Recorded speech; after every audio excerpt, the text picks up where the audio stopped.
how to fix this app could not be installed because its integrity could not be verified on iPhone. Let's get started.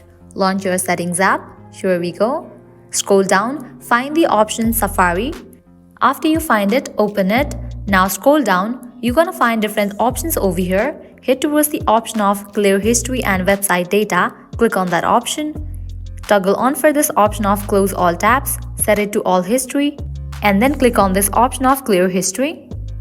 After you do that, scroll all the way down. You can see the option of Advanced at the very bottom. Open that option. Now head towards the option of Feature Flags. Open it. Scroll all the way down. At the very bottom, you can find the option of Reset All to Defaults. Click on it. After you do that, your problem will be fixed. So, applying these solutions, you can easily fix this app could not be installed because its integrity could not be verified on iPhone. At the end, if you guys find this video helpful, don't forget to like, share and subscribe. Thank you.